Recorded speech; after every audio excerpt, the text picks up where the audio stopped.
first and foremost, and you wrote this, Sip, and we talked about it all week, just the wave of emotion this has been for, especially if you're a Nebraska fan following this closely.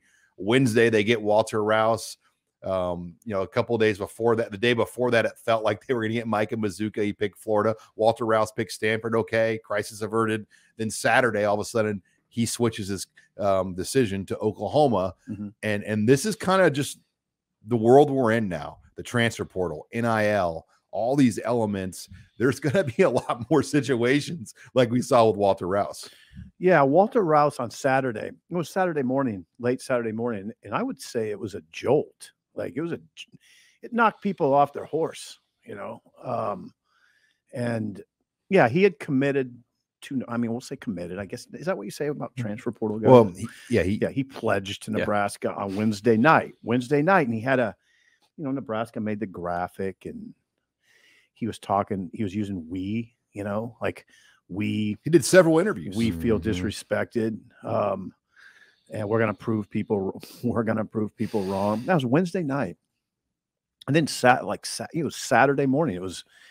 I just happened to be at my computer, Sean, which doesn't happen very often, but there it was. And it was, to me, it was a jolt. I mean, I thought there's your left tackle, and there was a time when we thought there's your left tackle, Micah Mazuka, there's a guard, maybe your left guard.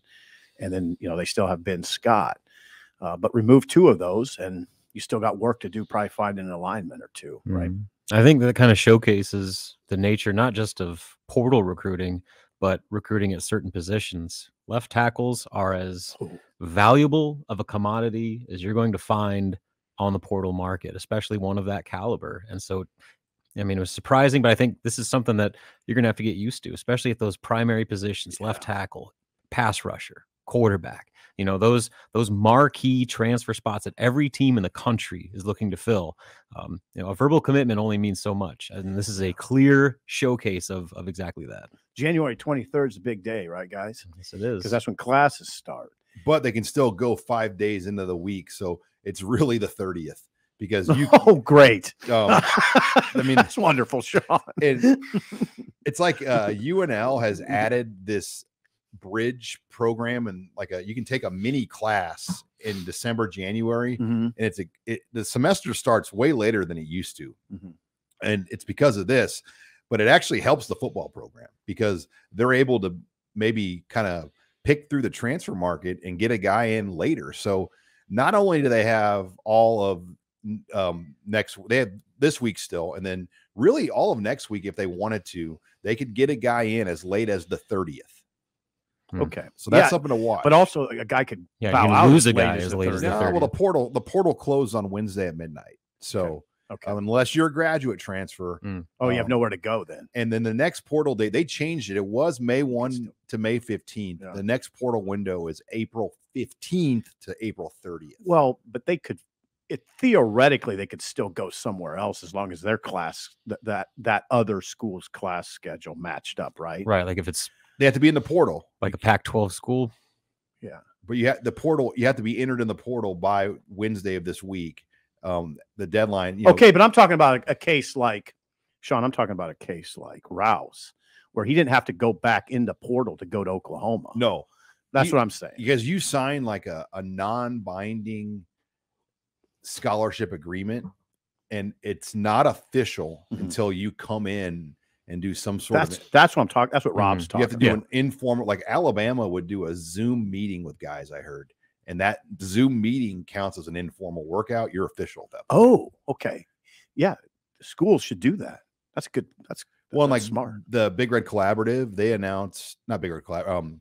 1890 Collective, they announced Ben Scott as a signee this week because he's official. He's been going through workouts. He's done stuff. So Ben Scott, the Arizona State offensive lineman, is official because he's gone through things with Nebraska. Yeah, once you want to bring like Rouse into the weight room, show him the weight room, say, hey, do a few curls there. And there's your workout. You're good. Let's have a meeting. Try out these dumbbells. Are they different?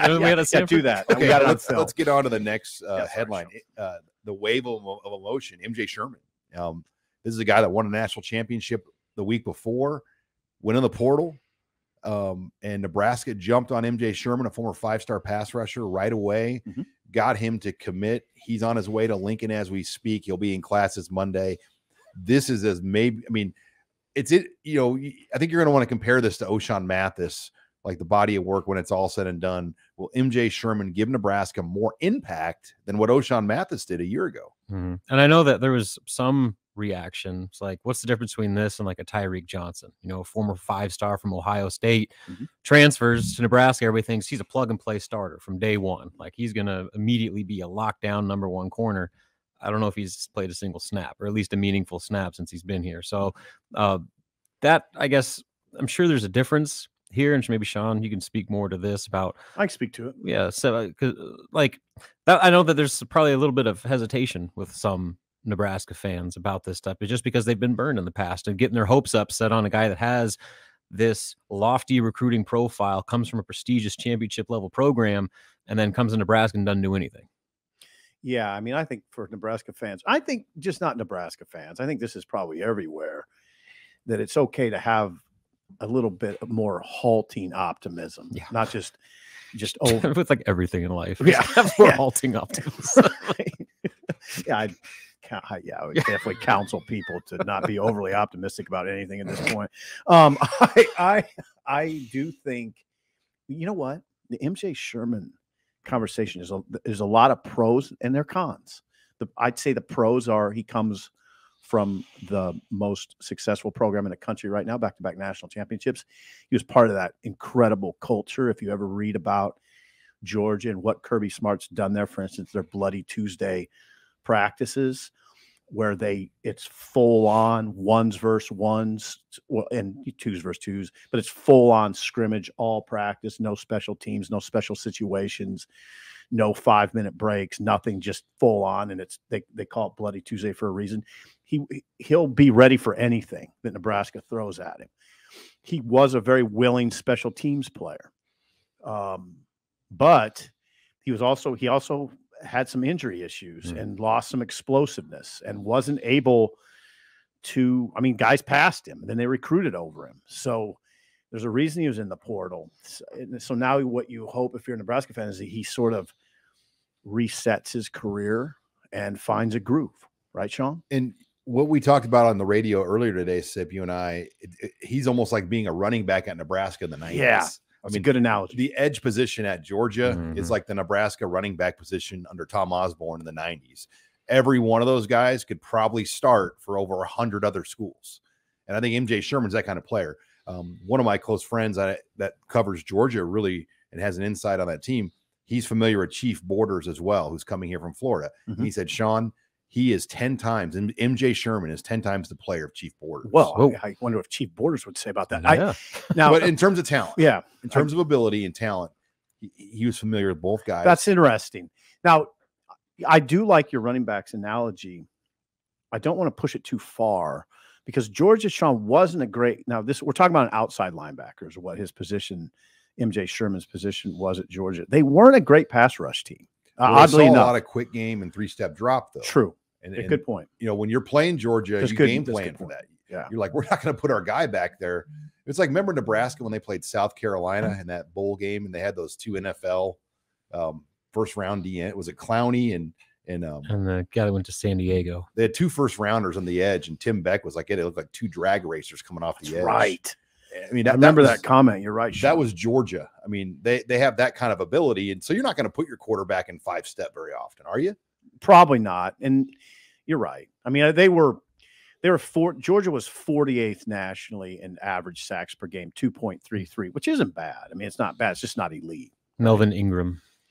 Oh, that's the guy. Say again. Melvin Ingram. They had Ingram and Clowney. Yes, that's right. Nebraska should have won that game, if we're being honest. Yeah. Is that right? Yeah, they scored that late Hail Mary touchdown before the first half was over. Nebraska had control of that game. Yeah, and they had that big receiver. Who was that big receiver for South Carolina? Played for the Bears. Yeah. Come on, Robin, you are the NFL Alfonso expert. Dennard got in a punching battle with him. Remember that? I was actually just looking that up right now. Oh, do they have Deebo Samuel too? Oh, God. I'm just looking at their roster right now. What a bunch of freaks. Nebraska should have won that game, I know. guys. That's Spurrier. That's the Spurrier recruiting. What year was that? anyway. It was 2012 or Okay. 20. All right, yeah. you're listening here to the Husker Online Show. As we wrap up opening headlines, I also just want to hit on this. Winter workouts started this week at Nebraska. The team meeting was on Sunday, and I thought this was pretty cool. They had a team meeting with all the players, but before that, Coach Rule and the staff hosted an optional player kind of meet and greet event where they could get a chance to meet the coaching staff as well. And I mean, little stuff like that matters because, you know, these parents are giving their sons up to play for Nebraska, and they want to meet these coaches too. So I thought that was kind of a cool thing that they did. But then they had a catered meal with Mary Ellen's. I think it was Mary Ellen's, one of your radio sponsors, SIP, did the meal for the team. And barbecue. And they got back to work. They're in the weight room right now working. So it will be interesting to kind of see what these 8 weeks now bring of winter conditioning. Absolutely. It's a huge time. I mean, you know what? It's a huge time for established. I mean, it's a lot. I mean, obviously, there's just a pure getting in shape part of it or staying in shape. And then there's the culture element. They're getting used to a whole new way of doing things, not only how they work out, but culturally, what's said, language. I mean, it's got just as critical as anything they do physically. Yeah.